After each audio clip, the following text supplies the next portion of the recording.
시간은 흘러가지만 마음은 늙지 않습니다. 오늘도 작은 마을 언덕 위 4명의 노인이 같은 자리에 앉아 있지요.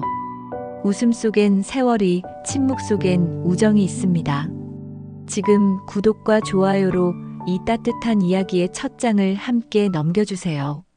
서울 외곽의 작은 마을. 70을 넘긴 4명의 친구가 있습니다. 청춘은 끝났다고 생각했지만 마음속 불씨는 아직 따뜻했지요. 가을이 느릿하게 내려앉은 언덕 위에 낡은 정자가 하나 있습니다. 나무 기둥엔 세월의 흔적이 고스란히 새겨져 있고 그 아래엔 4명의 노인들이 둘러앉아 있지요. 덕기, 인호, 영환, 그리고 순호. 이 마을 사람이라면 누구나 아는 사총사입니다. 오늘도 어김없이 정자에 모였지만 한 사람이 늦었습니다. 영환이 큼지막한 손으로 무릎을 두드리며 씩 웃었어요. 덕기가 헐레벌떡 언덕을 올라오는 모습이 보였거든요. 숨을 헐떡이며 벤치에 털썩 주저앉는 덕기를 보며 순호가 장난스럽게 한마디 던졌습니다. 여든 바라보는 양반이 아직도 핑계가 많네. 와르르 웃음이 터졌습니다. 웃음소리가 바람에 흩어져 언덕을 넘어갔지요. 그들의 웃음 속엔 긴 세월이 담겨 있었습니다. 젊은 날엔 이 마을 들판을 뛰어다니며 꿈을 나눴고 서로의 결혼식에도 장례식에도 늘 함께였습니다. 시간이 흘러 머리카락은 희끗해졌지만 그들 사이엔 여전히 청춘의 불씨가 남아 있었어요. 하지만 덕기는 요즘 들어 그 불씨가 자꾸 희미해지는 걸 느끼고 있었습니다. 아내가 떠난 지 벌써 5년. 혼자 사는 집엔 고요가 너무 깊었어요. 아침이면 라디오를 켜두지만 그 소리마저 허공에 흩어질 뿐이었지요. 그런 덕기를 위해 인호가 늘 먼저 전화를 걸었습니다. 내일도 정자에서 보자는 그 말 한마디에 덕기는 하루를 버틸 수 있었어요. 그들에게 있어 정자 모임은 단순한 만남이 아니라 살아있음의 증거였으니까요. 인호는 마을 슈퍼를 운영했습니다. 80이 넘었지만 여전히 새벽마다 문을 열었어요. 손님은 많지 않았지만 그는 늘 카운터 뒤에 앉아 있었지요. 사람이 하루를 시작하려면 일단 자리를 지켜야 한다는 게 그의 신념이었습니다. 영환은 오랫동안 버스 운전사로 일했어요. 운전대를 잡은 세월만 30년. 그 덕분인지 지금도 허리는 꼿꼿했고 목소리도 우렁찼습니다. 하지만 몇 달 전 병원에서 당뇨 진단을 받고부터는 눈빛이 조금 달라졌어요. 그는 가끔 몸이 예전 같지가 않다고 중얼거렸지만 친구들 앞에서는 여전히 씩씩한 척했지요. 순호는 4사람 중 가장 조용한 사람이었습니다. 예전엔 학교 선생이었지요. 지금은 작은 텃밭을 가꾸며 하루를 보냅니다. 그는 말이 적었지만 대신 눈빛으로 마음을 전하곤 했어요. 그 눈엔 언제나 친구들에 대한 따뜻한 애정이 담겨 있었습니다. 그날 정자에 앉은 4사람은 평소처럼 농담을 주고받았습니다. 인호가 막걸리 한잔 하자고 했다가 영환한테 당뇨약 타령을 들었고 그러다 또 웃음이 터졌지요. 그러나 문득 모두가 조용해졌습니다. 멀리 산등성이 너머로 석양이 떨어지고 있었어요. 붉은 빛이 언덕을 물들이자 덕기가 낮게 말했습니다. 우리 올해도 다 같이 봄 맞을 수 있을까? 그 말에 공기가 잠시 무거워졌습니다. 인호가 천천히 고개를 돌리며 덕기의 어깨를 툭 쳤지요. 아직 우린 멀쩡하잖아. 다 같이 봄 보고 여름 보고 또 가을 보자고. 덕기는 작게 웃었지만 마음속 한켠이 싸늘했어요. 최근 들어 병원에 다녀온 일이 있었거든요. 의사는 말없이 종이 한 장을 내밀었습니다. 정밀 검사 필요. 그 단어가 머릿속에서 떠나질 않았어요. 가슴 한편이 무겁게 가라앉는 느낌이었지요. 언덕 위로 찬 바람이 불었습니다. 낙엽이 스쳐 지나가며 덕기의 무릎 위에 내려앉았어요. 그는 조심스레 손바닥으로 낙엽을 쓸어내리며 혼잣말처럼 중얼거렸습니다. 이상하네. 올해 바람이 좀 다르네요.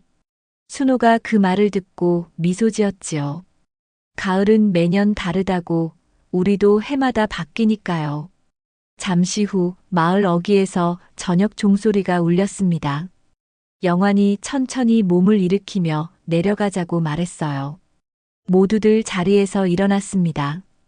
그들의 뒷모습이 언덕을 내려가는 동안 붉은 하늘이 천천히 어둠 속으로 스며들었지요. 덕기는 마지막까지 뒤를 돌아봤습니다. 정자에 걸린 오래된 현판이 눈에 들어왔어요. 청춘정. 그 이름을 보자 오래전의 기억이 스쳤습니다. 18살의 여름, 내 친구가 함께 이곳에 올라와 나무를 깎고 못을 박으며 정자를 세웠지요. 땀을 뻘뻘 흘리면서도 웃음을 잃지 않았던 그날. 마지막 못을 박고 나서 순호가 현판에 글자를 새기며 말했습니다. 우리가 늙어서도 여기서 만나자. 그 약속이 반세기가 넘는 세월을 버텨냈습니다. 20대의 열정, 30대의 고단함, 40대의 절박함, 50대의 여유, 60대의 회한. 모든 시간이 이 정자 아래를 지나갔어요. 그리고 지금 이른을 훌쩍 넘긴 그들은 여전히 이곳에 모이고 있었습니다. 그날 밤 덕기는 집에 돌아와 불을 끄고 누웠습니다. 창밖으로 바람 소리가 들렸어요. 그 바람이 이상하게도 사람 목소리처럼 들렸습니다. 내일 또 만나자, 덕기야. 눈을 감은 덕기의 입가에 아주 미세한 미소가 번졌지요. 그러나 그도 알지 못했습니다. 이 평범한 하루가 앞으로 이어질 커다란 이야기의 시작이 될 거라는 걸. 베개 옆에 둔 병원 봉투가 어둠 속에서 희미하게 빛나고 있었습니다. 그 안에는 아직 친구들에게 말하지 못한 비밀이 들어 있었지요. 덕기의 숨소리가 어둠 속에서 조용히 이어졌습니다. 내일도 모레도 그는 다시 언덕을 올라갈 것입니다. 친구들이 기다리고 있으니까요. 멀리 언덕 위 청춘정의 그림자가 달빛에 길게 드리워졌습니다. 그 그림자 속에는 지난 세월의 모든 이야기가 담겨 있었어요. 웃음과 눈물, 만남과 이별, 희망과 절망. 모든 것이 그곳에 스며들어 있었습니다. 그리고 이제 새로운 이야기가 시작되려 하고 있었지요. 아침 공기가 차가웠습니다. 창문을 조금 열어두었더니 커튼이 살짝 들썩였어요. 덕기는 베개 옆에 둔 봉투를 다시 만졌습니다. 어젯밤에도 만졌고 새벽에도 만졌지요. 얇은 종이 한 장이지만 손끝이 자꾸 떨렸습니다. 라디오에서 잔잔한 음악이 흘렀어요. 가수의 목소리는 따뜻했지만 가슴은 더 서늘해졌지요. 정밀검사 필요라는 네 글자가 눈앞에 아른거렸습니다. 한숨이 길게 새어나왔어요. 숨이 제대로 들어가지 않는 느낌이 들었습니다. 덕기는 머리를 감싸쥐고 한참 침대 끝에 앉아 있었습니다. 손바닥에 땀이 맺혔어요. 마음속에서 작은 돌이 굴러다니는 소리가 났지요. 걸을 때마다 가슴 안쪽이 콕 하고 찔렸습니다. 무릎도 유난히 무거웠어요. 전화벨이 울렸습니다. 화면에 인호 이름이 떴지요. 덕기는 휴대폰을 바라보다 결국 받지 않았습니다. 오늘은 좀 쉬고 싶었어요. 아니, 친구들 얼굴을 볼 자신이 없었습니다. 이 무거운 마음을 숨길 수 없을 것 같았거든요. 정자에는 세 사람이 먼저 모였습니다. 바람이 언덕을 타고 지나갔지요. 인호는 팔짱을 끼고 하늘을 올려다봤습니다. 영환이 입술을 맥없이 다물었어요. 순호가 벤치 끝에 쌓인 잎사귀를 천천히 쓸어내렸습니다. 덕기의 빈자리가 유난히 크게 느껴졌지요. 오늘은 안 오는 걸 수도 있어. 순호의 조용한 말에 세 사람 모두 침묵했습니다. 그의 눈빛이 잠깐 흔들렸어요. 작은 걱정이 물결처럼 번졌습니다. 그 시각 덕기는 병원 복도에 앉아 있었습니다. 하얀 벽과 흰 조명이 눈을 시리게 했어요. 번호표에 적힌 숫자를 몇 번이고 확인했지요. 손가방 속 봉투를 넣었다 빼었다 반복했습니다. 심장이 느리게 그러나 무겁게 뛰었어요. 간호사가 이름을 불렀습니다. 의사의 방으로 들어가자 차가운 소독약 냄새가 코를 찔렀지요. 의사는 차분한 목소리로 설명했습니다. 정밀 검사를 한 번 더 진행하겠다고 했어요. 덕기의 목이 조금 메었습니다. 의사는 고개를 비스듬히 끄덕이며 지켜봐야 한다고 말했지요. 짧고 또렷한 말이 더 무겁게 가슴에 내려앉았습니다. 검사실 문이 닫히는 소리가 길게 남았어요. 기계가 돌아가는 소리가 귓속을 울렸지요. 몸을 가만히 고정하니 등줄기를 식은땀이 타고 흘렀습니다. 눈을 감았다 뜨면 아내의 얼굴이 떠올랐어요. 괜찮다고 말하던 그 목소리가 공중에서 맴돌다 사라졌습니다. 검사가 끝나자 오후가 깊어졌습니다. 휴대폰에 부재중 전화가 줄지어 있었지요. 인호, 영환, 순호. 세 친구의 이름이 차례로 보였어요. 손가락이 통화 버튼 위에서 멈췄습니다. 말을 꺼내는 순간 무너질 것 같았거든요. 정자에서는 말수가 더욱 줄었습니다. 영화는 지팡이를 잡고 서 있다 앉기를 반복했어요. 그의 목소리가 낮게 떨렸지요. 인호가 어색하게 웃음을 지으며 내일 슈퍼에 들르라고 말했습니다. 하지만 그의 마음도 편하지 않았어요. 순호가 짧게 대답했습니다. 내일은 자기가 먼저 찾아가 보겠다고 했지요. 저녁 무렵 덕기는 집으로 돌아왔습니다. 신발을 벗을 때 발가락이 굳어 있었어요. 현관 문턱에 걸려 잠시 비틀거렸지요. 스스로에게 괜찮다고 작은 인사를 건넸습니다. 밥솥 뚜껑을 열었지만 냄새가 밋밋했어요. 숟가락을 들었다 그냥 놓았습니다. 침묵이 방 안에 짙게 가라앉았지요. 벽식의 초침이 또각또각 마음을 긁었습니다. 다음 날 아침 인호가 먼저 문을 두드렸습니다. 덜컥 문이 조금 열렸지요. 덕기가 머쓱하게 서 있었습니다. 인호는 방을 한번 훑어봤어요. 세제 냄새도 밥 냄새도 없었습니다. 테이블 끝에 구겨진 봉투 모서리가 드러나 있었지요. 인호가 조용히 물었습니다. 무슨 일이 생긴 거냐고요. 덕기는 고개를 숙였습니다. 목젖이 위아래로 움직였어요. 별일 아니라고 말했지만 숨이 막혔습니다. 가슴 안쪽에서 작은 비명이 부딪혔지요. 우리 나이가 어딜 속이겠니? 병원 갔었지. 인호가 의자를 당겨 앉았습니다. 짧은 질문이 칼날처럼 날카로웠어요. 덕기는 손으로 봉투를 덮었습니다. 침묵이 길어졌지요. 창밖에서 까치가 한 번 울었습니다. 덕기는 마침내 입을 열었습니다. 정밀 검사를 더 받으라고 했다고 말했어요. 목소리가 낮게 흘렀지요. 인호의 얼굴이 잠깐 굳었습니다. 눈동자가 흔들렸어요. 그러나 곧 평온한 표정으로 돌아왔지요. 같이 가겠습니다. 마치 오래 준비한 대사처럼 단단했습니다. 덕기가 괜찮다고 혼자서도 충분하다고 말을 흐렸어요. 인호가 덕기의 손등을 가볍게 쳤습니다.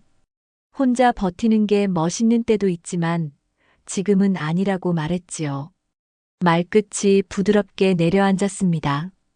그날 저녁 영환과 순호도 집으로 왔습니다. 신발장 앞이 좁아졌어요. 영환이 약봉지를 내밀었습니다. 당뇨약 가지러 가는 김에 덕기 것도 챙겨왔다고 했지요. 억지 미소가 입가에 떨렸습니다. 순호는 말없이 주방으로 갔습니다. 냄비에 물을 올리고 라면을 2봉 끓였어요. 김이 피어오르는 동안 그는 문득 말했지요. 국물은 조금만 먹으라고 속이 놀랄 수 있다고요. 목소리가 낮고 깊었습니다. 셋이 분주하게 움직였고 덕기는 가만히 앉아 있었습니다. 눈꺼풀이 뜨겁게 달아올랐어요. 그들이 젓가락을 건네며 웃을 때 가슴이 아릿했지요. 만약을 생각하니 어둠이 밀려왔습니다. 허공에 매달린 작은 불씨가 흔들렸어요. 라면 냄새가 방을 채웠습니다. 영환이 젓가락을 들다 말고 조용히 말했어요. 자기도 무서웠다고 처음 당뇨 진단받던 날 며칠은 잠도 못 잤다고요. 그의 손등에 굵은 핏줄이 드러났습니다. 그래도 친구들이 있어서 버틸 수 있었다고 했지요. 덕기는 뜨거운 김에 얼굴을 가까이 했습니다. 눈가가 촉촉해졌어요. 고맙다는 짧은 말이 나왔습니다. 방 안 공기가 조금 풀렸지요. 순호가 가볍게 고개를 끄덕였습니다. 그러나 밤이 되자 마음이 다시 무거워졌습니다. 침대에 등을 기대자 스프링 소리가 삐걱거렸어요. 내일 병원에 가야 할지, 며칠 미뤄야 할지 망설였습니다. 용기가 모였다가 흩어졌지요. 숨도 자주 가늘어졌습니다. 덕기는 탁자 서랍을 열었습니다. 오래된 사진이 한 장 나왔어요. 18배 그들이 청춘정 아래에서 웃고 있었습니다. 눈동자에 작은 불꽃이 일어났지요. 그때 약속이 아직 끝나지 않았다고 스스로에게 말했습니다. 휴대폰을 들어 병원 문자를 다시 확인했습니다. 다음 검사 날짜가 또렷하게 떠 있었어요. 손끝이 조금 덜 떨렸습니다. 가보겠다고 천천히 말해보았지요. 그 순간 전화벨이 울렸습니다. 모르는 번호였어요. 가슴이 콱 하고 조여들었지요. 한 번 더 울림이 이어졌습니다. 덕기는 숨을 고르고 통화 버튼을 눌렀어요. 낯선 목소리가 또렷하게 들렸습니다. 검사 결과 관련해서 말씀드릴 게 있다고 했지요. 방 안의 공기가 얼어붙었습니다. 창틀이 바람에 흔들리는 소리가 유난히 크게 들렸어요. 덕기는 말없이 의자 끝을 꽉 잡았습니다. 입술이 바짝 말랐지요. 전화는 짧게 이어졌습니다. 내일 오전 추가 상담. 약속 시간과 장소가 정해졌어요. 전화를 끊자 방이 다시 조용해졌습니다. 파도 뒤에 고요 같았지요. 덕기는 창문을 조금 더 열었습니다. 차가운 밤바람이 이마를 스쳤어요. 손에 쥔 봉투를 천천히 접어 서랍 깊숙이 넣었습니다. 숨을 크게 들이쉬고 내쉬었지요. 가슴 안쪽에서 작은 불씨가 다시 깜빡였습니다. 침대 머리맡 불을 껐습니다. 어둠이 균일하게 번졌어요. 이불 끝을 끌어올리며 눈을 감았습니다.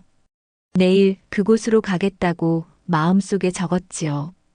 그리고 혼자가 아니라고 조용히 되뇌었습니다. 병원 복도는 조용했습니다. 벽식의 초침이 또각또각 소리를 냈지요. 덕기는 의자 끝에 앉아 손끝을 맞물렸습니다. 마른 손등 위로 파란 핏줄이 또렷하게 보였어요. 몸 안의 시간이 멈춘 듯 했습니다. 의사의 문이 열렸지요. 목소리는 차분했지만 그 말이 칼끝처럼 느껴졌어요. 덕기는 천천히 자리에서 일어나 걸음을 옮겼습니다.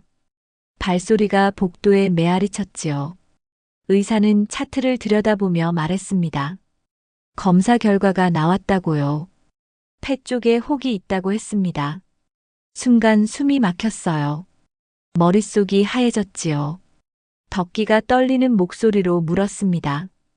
혹시 암인가요? 의사는 조심스럽게 고개를 끄덕였습니다. 조기에 발견돼 다행이지만 수술이 필요하다고 했어요. 말끝이 고요하게 떨어졌습니다. 의자의 팔걸이를 잡은 손이 미세하게 떨렸지요. 귀 안에서 심장 소리가 크게 울렸습니다. 의사는 지금 바로 치료를 시작하자고 말했습니다. 시간이 중요하다고 했어요. 그 말이 멀게 들렸습니다. 몸이 의자 깊숙이 가라앉는 느낌이었지요. 덕기는 조금만 생각할 시간을 달라고 했습니다. 목소리가 낮고 갈라졌어요. 진료실을 나와 복도를 걷는데 바닥이 출렁거렸습니다. 계단을 내려오며 손잡이를 꼭 붙잡았지요. 바람 한 줄기만 스쳐도 몸이 흔들렸습니다. 밖으로 나왔지만 하늘이 흐릿했어요. 햇빛이 멀게만 느껴졌습니다. 정류장 벤치에 앉았습니다. 손에는 진료기록 봉투가 쥐어져 있었지요. 봉투 모서리가 손바닥을 찔렀어요. 마음속에서 수천 개의 말이 뒤엉켰습니다. 지금 말해야 하나, 숨겨야 하나. 버스가 도착했지만 덕기는 타지 않았어요. 문이 닫히고 먼지가 일었습니다. 그제야 가슴이 서늘해졌지요. 한참 후 손수건으로 얼굴을 가렸습니다. 눈가가 젖어들었어요. 저녁이 되자 인호가 전화를 걸었습니다. 결과가 나왔냐고 물었지요. 덕기는 한참 침묵하다가 거짓말을 했습니다. 아직 더 확인해 봐야 한다고요. 거짓말이 입술 끝에서 굴러나왔습니다. 괜찮을 거야. 병원에서도 그렇게 말했지? 인호의 목소리는 밝았어요. 그 밝음이 오히려 아팠습니다. 덕기는 그렇다고 짧게 대답했지요. 숨소리가 길게 이어졌습니다. 전화를 끊은 뒤 방 안이 갑자기 낯설어졌습니다. 서랍 위에 아내의 사진이 보였어요. 사진 속에서 그녀는 여전히 웃고 있었습니다. 덕기는 손끝으로 사진틀을 쓸었지요. 이제 나도 당신 곁으로 가야 하냐고 혼잣말을 했습니다. 그 말이 공기 중에서 오래 떠 있었어요. 라디오에서 흘러나오던 음악이 멎었습니다. 시계 초침이 천천히 그러나 크게 울렸지요. 시간이 갑자기 너무 선명하게 들렸습니다. 며칠이 흘렀습니다. 정자에는 여전히 3명의 친구들만 모였어요. 덕기의 빈자리가 묘하게 무거웠습니다. 영환이 주머니에서 휴대폰을 꺼냈지요. 전화를 해도 받지 않는다고 했습니다. 인호가 주름진 이마를 문질렀어요. 병원에 간 건 아닐까 걱정했습니다. 순호가 조용히 고개를 들었습니다. 우리가 찾아가 보자고 말했어요. 기다릴 때가 아닌 것 같다고요. 그 말에 세 사람은 자리에서 일어났습니다. 덕기의 집 문 앞 초인종을 눌러도 대답이 없었습니다. 문틈으로 희미한 불빛이 새어나왔지요. 인호가 살짝 문을 두드렸습니다. 안쪽에서 느릿한 발소리가 들렸어요. 문이 천천히 열렸습니다. 덕기의 얼굴은 창백했어요. 눈 밑엔 짙은 그림자가 드리워져 있었지요. 인호가 급히 안으로 들어왔습니다. 왜 이렇게 얼굴이 안 좋냐고, 밥은 먹었냐고 물었어요. 덕기는 먹었다고 했지만 식탁 위엔 젓가락 하나뿐이었습니다. 영환이 조심스레 물었습니다. 병원에서 뭐라 그랬냐고요. 그 말에 덕기의 어깨가 살짝 떨렸습니다. 순호가 시선을 피하지 않았지요. 조용히 그러나 단단히 말했습니다. 솔직히 말해. 잠시 정적이 흘렀습니다. 덕기의 입술이 움직였어요. 암이래. 폐에 혹이 있대. 공기가 멎은 듯 조용해졌습니다. 세 사람 모두 말을 잃었지요. 인호가 먼저 입을 열었습니다. 그럼 이제 어떻게 할 거냐고 물었어요. 수술을 하라는데. 겁이 나. 몸보다 마음이 더 무서워. 덕기가 고개를 숙였습니다. 순호가 천천히 의자에 앉았습니다. 무서운 건 당연하다고 하지만 포기하면 더 무서워진다고 말했어요. 그의 목소리가 낮고 깊었습니다. 영환이 손을 덕기의 어깨 위에 올렸지요. 자기도 병 때문에 무서웠지만 버티니까 괜찮아졌다고 했습니다. 덕기의 눈이 젖어들었습니다. 자기가 이 나이에 그런 걸 견딜 수 있을까 물었어요. 인호가 단호하게 말했습니다. 우리 셋이 있잖아. 병원에도 같이 가자. 하루라도 빨리. 그 말에 방 안 공기가 조금 따뜻해졌습니다. 밤이 되자 덕기는 다시 혼자 남았습니다. 커튼 사이로 달빛이 희미하게 들어왔지요. 창가에 기대어 하늘을 올려다봤어요. 달이 구름 뒤에 가려졌다 드러났습니다. 그때 작은 결심이 마음속에서 움켰습니다. 도망치지 말자고 스스로에게 속삭였어요. 아내의 사진이 희미하게 빛났습니다. 그 미소가 괜찮다고 말하는 듯 했지요. 덕기는 의자에 앉아 종이를 펼쳤습니다. 수술 동의서 맨 아래 칸에 시선이 머물렀어요. 손끝이 살짝 떨렸지만 펜을 꼭 쥐었습니다. 천천히 이름을 적어 내려갔지요. 한 획 한 획이 무거웠지만 멈추지 않았습니다. 그리고 창문을 열었습니다. 바람이 불어와 커튼이 흔들렸어요. 멀리 정자 쪽에서 바람 소리가 들려왔습니다. 그는 천천히 눈을 감았지요. 내일 그곳에 다시 가야겠다고 생각했습니다. 바람이 방 안을 한 바퀴 돌고 사라졌습니다. 시계 초침이 또각또각 소리를 냈지요. 이번엔 그 소리가 무섭지 않았습니다. 조금은 살아있다는 증거처럼 들렸어요. 가슴 안쪽에서 작은 불씨가 다시 타오르는 느낌이었습니다.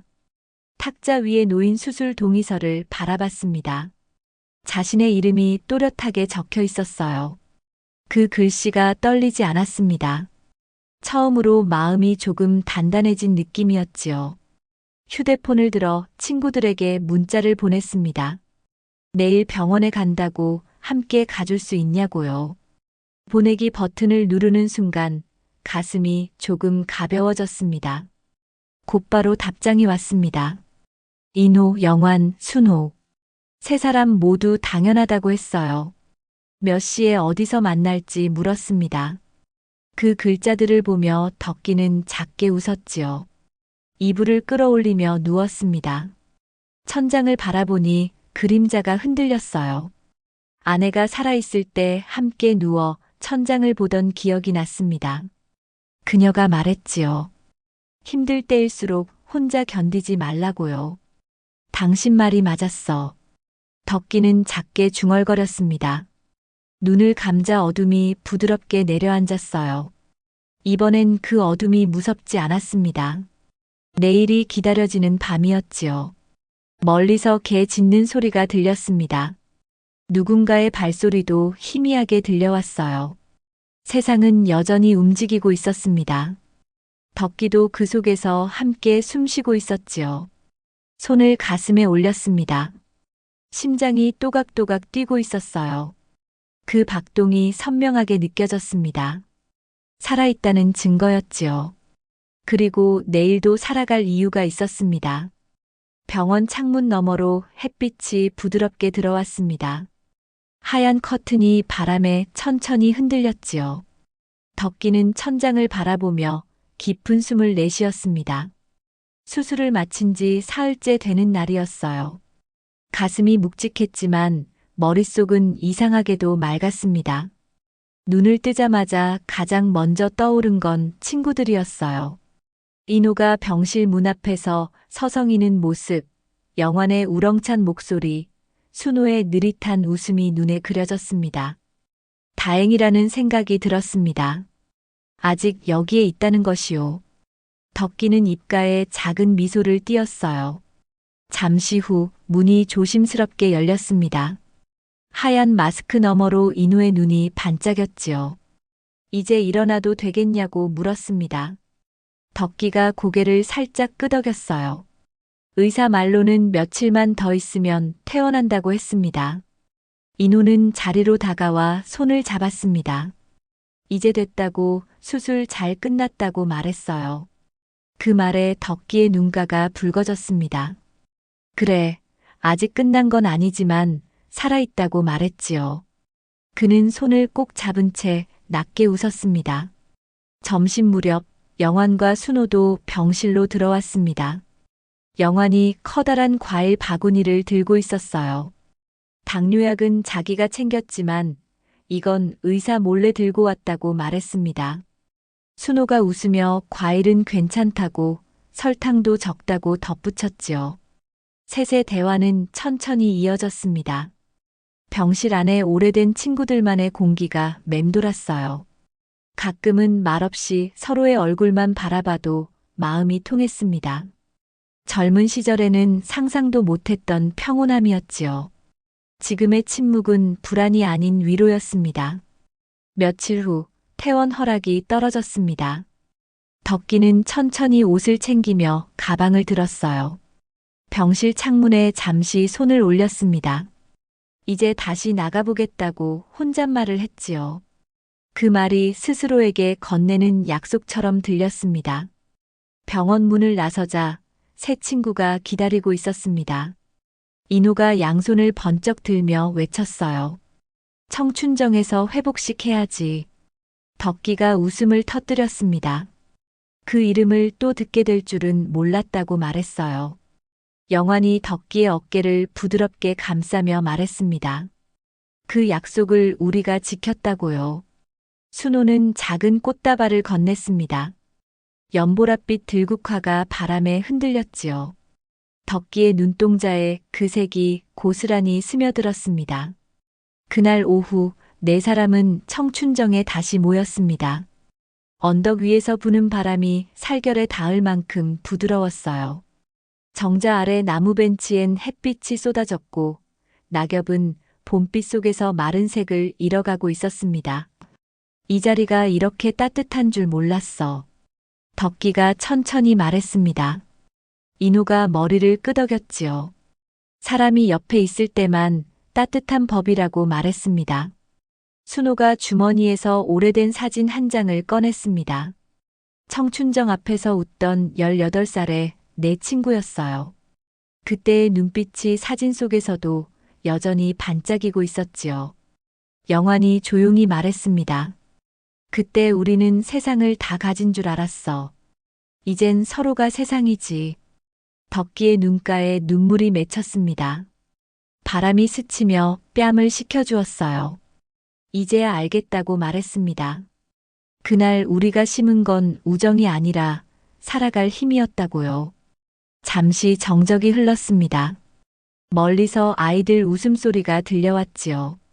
그 소리에 덕기가 고개를 돌렸습니다. 언덕 아래 초등학생 몇 명이 연을 날리고 있었어요.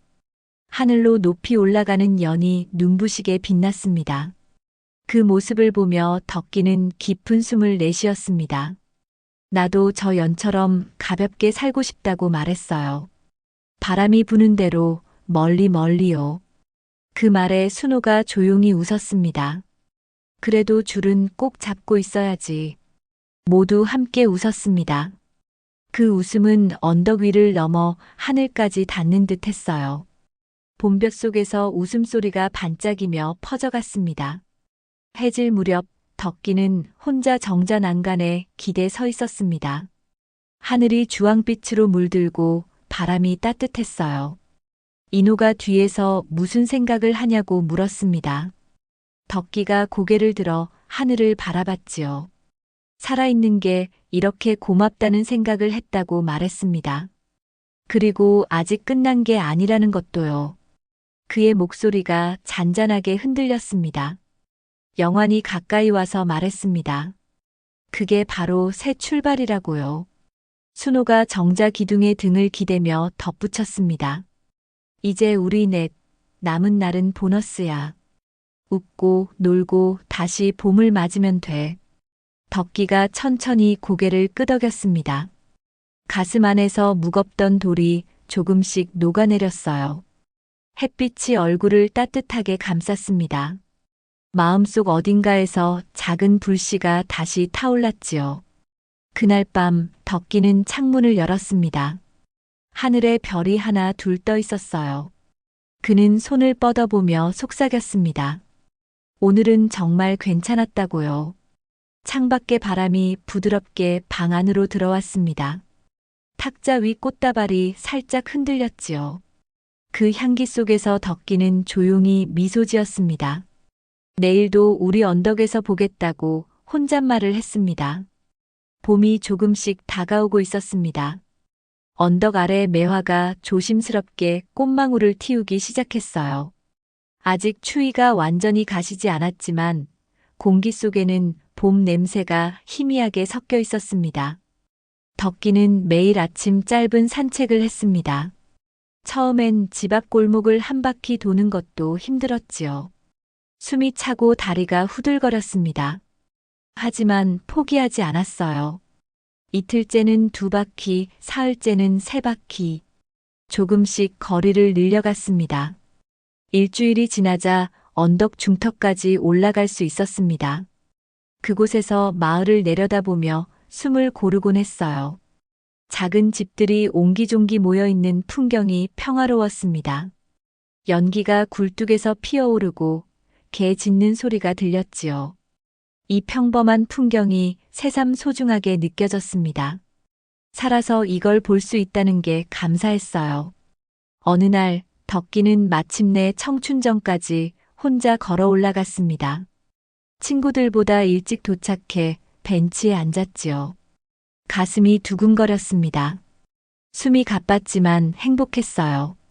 하늘을 올려다보니 구름이 천천히 흘러가고 있었습니다. 새 한 마리가 하늘을 가로질러 날아갔지요. 덕기는 그 새를 따라 시선을 옮겼습니다. 저 새처럼 자유롭고 싶다는 생각이 들었어요. 발소리가 들렸습니다. 돌아보니 인호가 언덕을 올라오고 있었지요.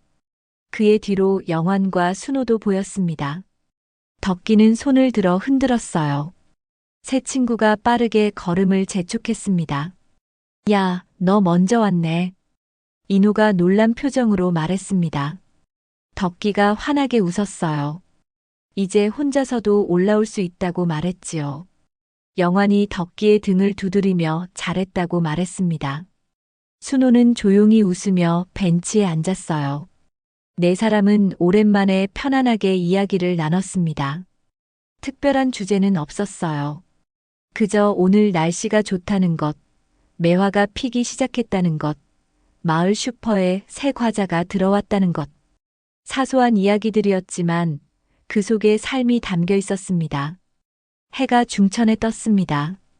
따뜻한 햇살이 네 사람을 감쌌어요.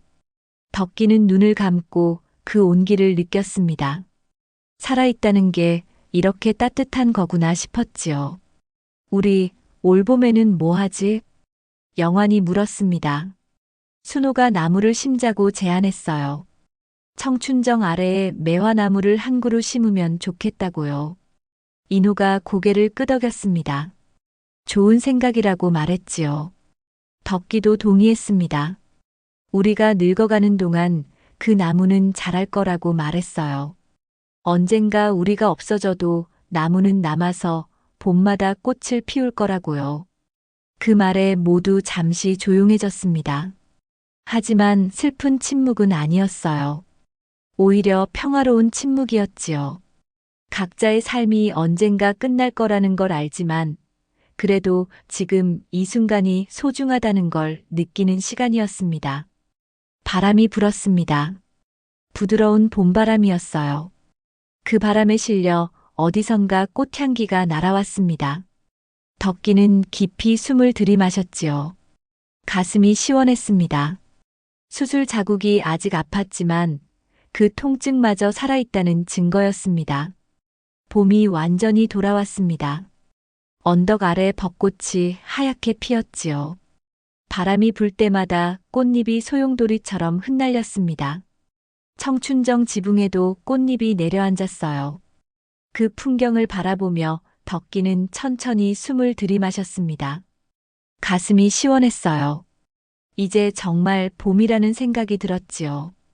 덕기의 목소리가 잔잔하게 흘렀습니다. 그의 옆에는 인호, 영환, 순호가 함께 서 있었어요. 네 사람의 어깨 너머로 햇빛이 부드럽게 내려앉았습니다. 수술 후 세 달이 흘렀습니다. 덕기는 꾸준히 걷기 운동을 하며 몸을 회복하고 있었지요. 처음에는 다리가 무거워 몇 걸음도 힘들었지만 지금은 언덕길을 혼자 오를 수 있을 만큼 나아졌습니다. 그는 매일 아침 청춘정까지 걸었어요. 기침이 나올 때마다 숨이 조금 차올랐지만 그럴수록 살아있다는 생각이 선명히 들었습니다. 그 길 끝엔 언제나 친구들이 기다리고 있었지요. 그날도 네 사람은 정자에 모였습니다. 테이블 위에는 인호가 싸온 보온병과 김밥이 놓여 있었어요. 영화는 손수 깎은 사과를 건넸습니다. 순호는 노트 한 권을 조심스럽게 꺼내 놓았지요. 이게 뭐야? 덕기가 물었습니다. 순호가 웃으며 대답했어요. 우리 이야기. 젊은 날부터 지금까지 그는 손끝으로 노트를 펼쳤습니다. 페이지마다 낡은 사진과 짧은 글이 붙어 있었지요. 청춘정의 약속, 우리 네 사람의 시간. 그 제목을 보는 순간 덕기의 눈이 촉촉해졌습니다. 사진 속엔 네 명이 활짝 웃고 있었어요. 지금보다 머리칼은 짙었고 웃음은 더 커 보였습니다. 그러나 눈빛만큼은 지금과 다르지 않았지요. 영환이 천천히 입을 열었습니다. 이제 우리도 슬슬 후배를 만들어야 하지 않을까? 모두 고개를 들었습니다. 인호가 웃으며 맞장구를 쳤어요. 그래, 우리 말고 이 마을 젊은 사람들도 청춘정을 알아야 한다고 말했습니다. 덕기가 그 말을 듣고 한참 생각에 잠겼습니다. 이곳에서 보낸 시간들, 서로의 생을 지탱해준 우정이 떠올랐지요. 좋다고 청춘정을 지켜줄 다음 사람들에게 물려주자고 말했습니다. 그의 눈빛이 단단하게 빛났어요. 며칠 뒤 네 사람은 마을회관에 모였습니다. 작은 현수막이 걸려 있었지요. 청춘정 이야기 모임 누구나 환영합니다. 처음엔 몇 명만 올 줄 알았는데 젊은 부부와 학생들까지 30명 넘게 모였습니다. 덕기가 앞에 섰습니다. 손에 든 노트를 조심스레 펼쳤지요. 이 정자는 우리 네 명이 젊었을 때 직접 세운 곳이라고 말했습니다. 힘들 때마다 여기서 만나 웃고 울고 다시 시작했다고요. 그의 목소리가 조용히 번졌습니다. 아이들이 눈을 반짝이며 들었고 청년들은 고개를 끄덕였지요. 이곳은 단순한 나무집이 아니라 마음의 자리라고 덕기가 말했습니다. 여러분도 힘들면 언제든 올라오라고 했어요. 순호가 뒤에서 덧붙였습니다. 봄마다 청춘정에서 함께 나무를 심읍시다. 우리 세대가 그늘을 만들면 다음 세대가 그늘에서 쉽니다. 모두의 얼굴에 따뜻한 미소가 번졌습니다. 행사가 끝난 뒤 정자에 조용히 앉은 네 사람은 서로의 얼굴을 천천히 바라보았습니다. 영환이 손뼉을 치며 말했지요. 우리가 생각보다 괜찮은 사람들이라고요. 인호가 웃으며 대답했습니다. 괜찮은 정도가 아니라 자랑스러운 노인들이라고 했어요. 덕기가 눈을 감으며 고개를 끄덕였습니다. 이제야 알겠다고 말했습니다. 우리 삶이 누군가에게 이어진다는 게 얼마나 고마운지요. 그의 목소리가 바람에 섞여 퍼져갔습니다. 해가 지기 시작했습니다. 하늘은 주황빛으로 물들고 벚꽃은 서서히 지기 시작했지요. 바람 한 줄기가 청춘정 지붕 위를 지나갔습니다. 덕기는 천천히 자리에서 일어나 정자 난간에 손을 얹었어요. 이제 무서운 게 없어. 그가 낮게 말했습니다. 죽음도 병도 외로움도 다 이 자리에 놓고 간다고 했지요. 그 말에 인호가 고개를 끄덕였습니다. 그래, 남은 건 우리, 그리고 이 봄이라고 말했어요. 잠시 후 영환이 하늘을 가리켰습니다. 하늘 위로 하얀 학 두 마리가 날고 있었어요. 저 멀리 산등성이 너머로 천천히 사라졌습니다. 순호가 눈을 좁히며 말했지요. 마치 우리 젊은 날 같다고 자유롭고 고집스럽던 모습이라고요. 모두가 웃었습니다. 그 웃음 속엔 긴 세월의 무게와 그보다 더 깊은 감사가 섞여 있었지요. 해가 완전히 넘어가자 언덕이 금빛으로 물들었습니다. 덕기는 마지막으로 정자 현판을 바라보았어요. 청춘정 그 글자가 햇살에 빛나고 있었습니다. 그는 천천히 손끝으로 글자를 쓸어내렸지요. 우리 약속을 끝까지 지켰다고 중얼거렸습니다. 그 말과 함께 눈가에 한 줄기 눈물이 흘렀습니다. 그러나 이번엔 슬픔이 아니었어요. 그건 고요한 행복의 눈물이었습니다. 집으로 돌아오는 길, 벚꽃잎이 발끝에 쌓였습니다. 덕기는 하늘을 올려다보았어요. 별이 하나 둘 떠오르고 봄밤의 냄새가 짙어졌습니다. 가슴이 따뜻했지요. 그는 손을 모아 조용히 중얼거렸습니다. 오늘도 잘 살았다고, 내일도 그렇게 살 거라고요. 멀리 언덕 위 청춘정에 불빛이 켜져 있었습니다. 그 빛은 마치 오래된 마음의 등불 같았지요. 그 빛 아래엔 여전히 웃음소리가 남아있는 듯 했습니다. 다음 주 네 사람은 약속대로 나무를 심었습니다. 청춘정 아래 작은 터를 골라 땅을 팠어요. 흙 냄새가 진하게 났습니다. 젊은 사람들도 몇몇 도와주러 왔지요. 덕기는 삽질을 하다 잠시 멈춰 숨을 고르곤 했습니다. 아직 몸이 완전히 회복된 건 아니었거든요. 하지만 포기하지 않았습니다. 천천히 조금씩 흙을 파냈어요. 인호가 옆에서 물을 날랐고 영환이 나무를 받쳐 세웠습니다. 순호가 뿌리 주변에 조심스럽게 흙을 채워 넣었지요. 마침내 매화나무 한 그루가 청춘정 옆에 심어졌습니다. 아직 어린 나무였지만 꼿꼿하게 서 있었어요. 바람에 흔들리면서도 쓰러지지 않았습니다. 내년 봄이면 꽃을 피우겠지. 순호가 말했습니다. 모두 고개를 끄덕였어요. 그 꽃을 보러 다시 이곳에 오자고 약속했습니다. 날이 저물었습니다. 네 사람은 벤치에 나란히 앉았어요.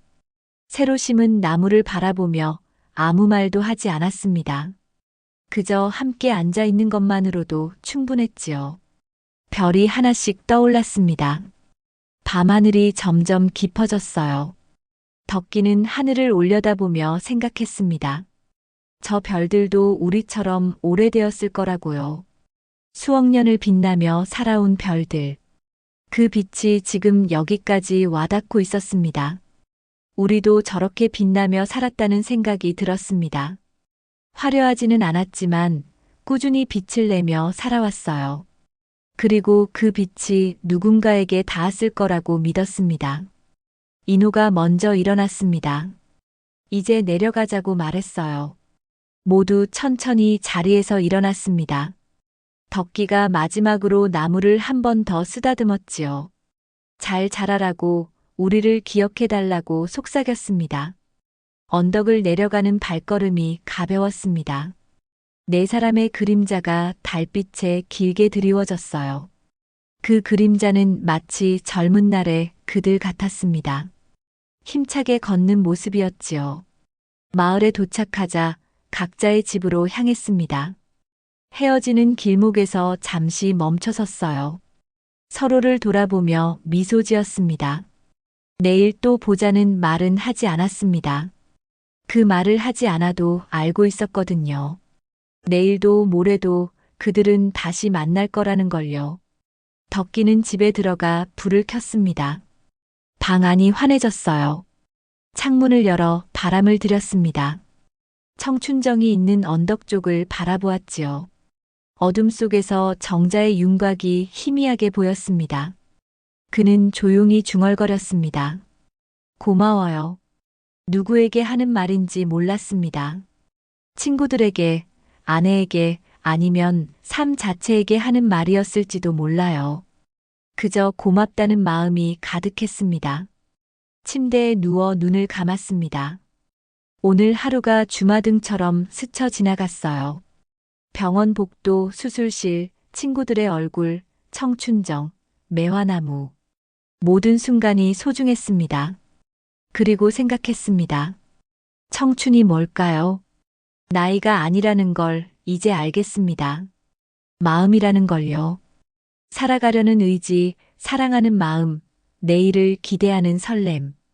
그것이 바로 청춘이었습니다. 덕기는 미소를 지으며 잠에 들었습니다. 꿈속에서 그는 다시 18이 되어 언덕을 달렸어요.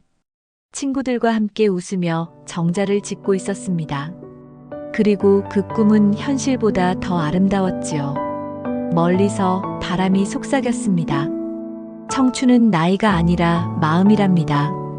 삶은 때때로 아프고 때로는 고요하지만 그 모든 순간을 함께 나눌 친구가 있다면 우리는 여전히 살아갈 이유가 있습니다.